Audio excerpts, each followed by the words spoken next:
చాలామంది యవ్వనస్తులు కొన్ని విషయాలు మాట్లాడుతూ వస్తారు. అవేంటంటే, అన్నా మా ఫ్రెండ్ చర్చికి రాడు, అయితే వాళ్ళతో మేము సహవాసం చేయొద్దా? మా స్నేహితురాలు నాకు స్కూల్లో సపోర్ట్గా ఉంటుంది, అయితే కొన్ని విషయాలు బూతులు మాట్లాడుతుంది, వాళ్ళతో మేము సహవాసం చేయొద్దా?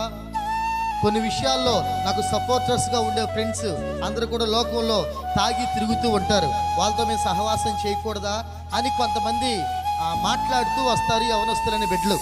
అయితే నేను చెప్పొచ్చేది ఏంటంటే, యవనస్తులారా, సహవాసం చేయండి, తప్పులేదు, సహవాసం ఎటువంటి తప్పులేదు, కానీ దుష్ట సహవాసం, దుష్ట సాంగత్యం మంచి నడవడికను చెరుపుతుంది అని దేవుని వాక్యం చెప్తుంది. నా మాట మీరు వినాల్సిన అవసరం లేదు, కానీ దేవుని వాక్యానికి లోబడాలి కదా. మీరు సహవాసం చేసేటప్పుడు మంచివారా చెడ్డవారని ఆలోచించుకొని చేయడం ఉత్తమం. అయితే లోకంలో ఒక సామెత ఉన్నది, అదేంటంటే, నీ స్నేహితుని గురించి నీవు చెప్పు, నీ గురించి నేను చెప్తాను అని.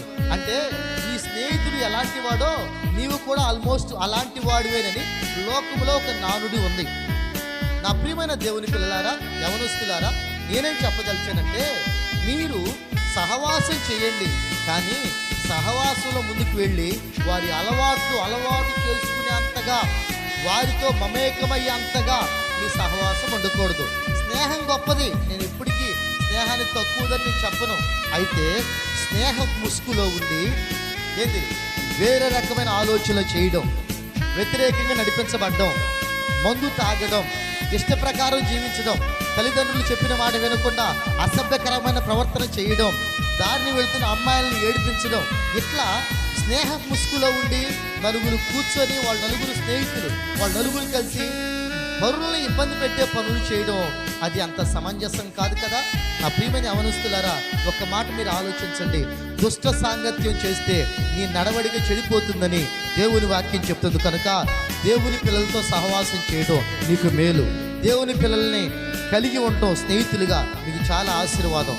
దేవుని పిల్లల్ని నీకు ఆప్తులుగా చేసుకోవడం అది చాలా అదృష్టం.